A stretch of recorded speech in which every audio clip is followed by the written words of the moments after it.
Paper 3 of IB Chemistry, option D concerns the topic medicines and drugs. And a very frequently asked question in this topic is about penicillin, which is a type of antibiotic. So penicillin was discovered by a Scottish bacteriologist called Alexander Fleming in the year of 1928. And he was doing some bacterial growth experiments in a petri dish. And he was just growing some bacteria in a nutrient broth. And what happened was he went on holiday, and when he came back, he noticed a mold growing inside the petri dish. And it turns out this mold just happened to contain the antibiotic penicillin. Previously it was called mold juice, but now it's called penicillin.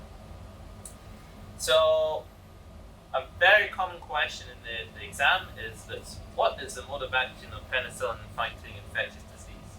So when it says infectious disease, they're meaning bacterium cells, because of course antibiotics are only useful for combating bacteria. They're not useful for fighting viruses, because viruses are not classified as living organisms, right? So it's very important to distinguish between those two. So here, this is the general structure of penicillin. Of course, there are many different forms of penicillin depending on what they're being used for, which type of bacterium cell they're being used for, but this is just the general backbone of the penicillin molecule. So to answer this question, first of all, we need to identify a part of the molecule known as the beta-lactam ring. And the beta-lactam ring is just this cyclic functionality in the molecule. Okay? So we have two carbon atoms, and then this group, which is known as an amide. So you'll learn about amides in organic chemistry in the IB syllabus. So this is actually the amide.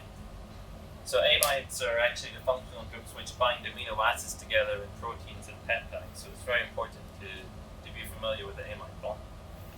And essentially what happens is that when this antibiotic is introduced into an in-vivo system or in a living cell, this amide bond will break.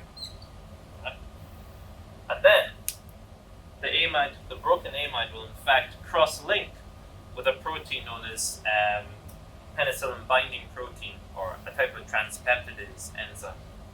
This enzyme is very important for building the cell wall in bacterium cells. Without building the cell wall, we'll have a huge influx of water going into the bacterium cell, or osmosis. So the cell will burst by lysis and it will die. So here we can see we have a particular amino acid known as serine, or SCR for short. And once this bond is broken, the carbonyl group here will form an ester link with the serine hydroxyl group. Okay? So this group, we have an R, which means the rest of the molecule, and the C-double bond O single bond. This is known as an ester group. Okay? And I have a molecular model here, give you like a 3D representation. So again, we have the beta-lactam ring here, so the nitrogen atom and then the carbonyl group. So when this bond breaks, oh, very hard to break this. Okay.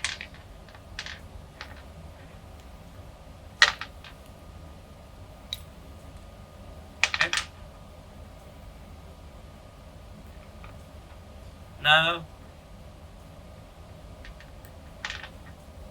this part represents the ester bond that's formed between the serine amino acid and the carbonyl group.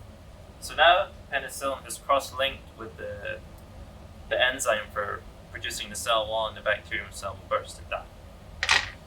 So this is the condensed explanation for why penicillins are useful in fighting bacterium cells.